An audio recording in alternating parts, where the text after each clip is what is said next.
William, thank you for being here with me today. We're talking the day after Charlie Kirk was killed in Utah. Where were you when you heard the news? So I was with a friend. Someone had texted me that an incident occurred, and I had to look at the news to figure out what was happening.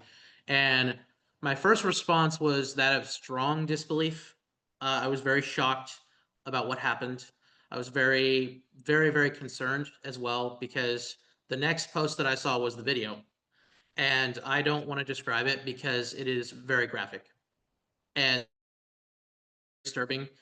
And then the immediate thought I had afterwards was, what is this family going through?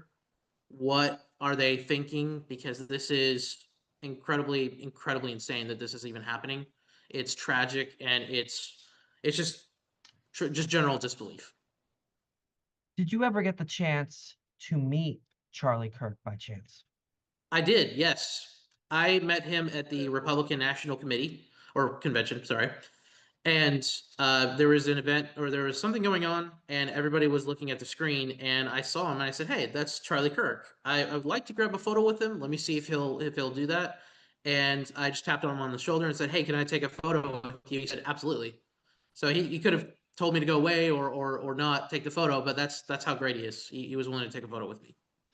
What do you think is the biggest impact, Charlie Kirk had, on the country? I think his impact was immense. I think he represented for many people one of the biggest conservative figures you could ever think of, and he inspired so many people to get out, stand up for their values, stand up for faith, freedom, family, conservative values that we all hold dear. And when he's gone or when he was taken from us, it absolutely just shocked the world. I think it's a big setback for our movement, but I think the most important thing is continue going forward and remembering him and honoring his memory. Honor his memory by standing up for what you believe in. Do you see yourself doing anything, as part of the Texas College Republicans, in response to this? Well, we have released a statement about it, but about what we're encouraging our people to do is I know many of the local college campuses or local GOPs are hosting a visual, or not a visual. It's an event to remember him. The Virgil, I think it's called, and I encourage you to go to it. Yeah, pray, remember him, post about him, share your memories. If you have a photo, share it. You know, because we want to see his impact. And when you see how many people's lives he's touched, I think it's really important that you go take the time to remember him. So that's what we're doing, man. Starting off, did you ever get the chance to meet Charlie Kirk? I did. I met Charlie probably 3 or 4 times, and he really was one of the kindest people I have met. His wife was a good friend of mine, and she was so supportive and so kind, and has been a real genuine friend to me. What were you able to talk with him about? So many things.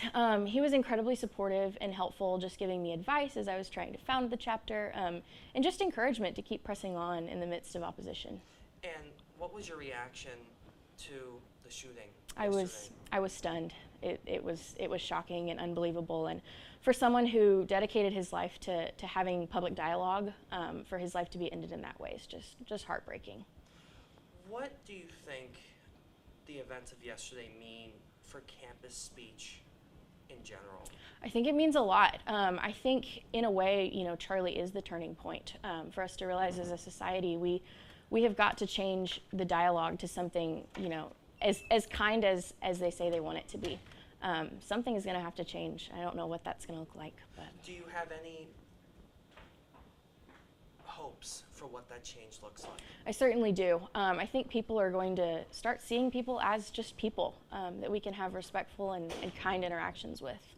What do you think is the legacy that Charlie leaves behind? I think above politics, Charlie left a legacy of faith. I think he would want to be remembered as a Christian who fought courageously and boldly, ultimately for the gospel. And what do you think is next for Turning Point USA in particular?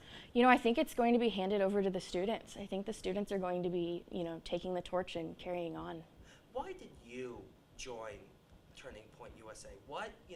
what about it led you to want to be a part of it? Yeah, I was really just thankful for their mission to support free speech and conversation. And I think in 2020 and 2021, those conversations weren't really happening. And I loved how Turning Point was facilitating that. And so I wanted to bring that to Tyler. So what do you think is next for the country and the world? Yeah, I think people hopefully will start realizing that words matter, that words have impact, and that words inspire actions. And so my prayer is that people would make their words kind and respectful, and that we would go back to having a more civilized dialogue as a country.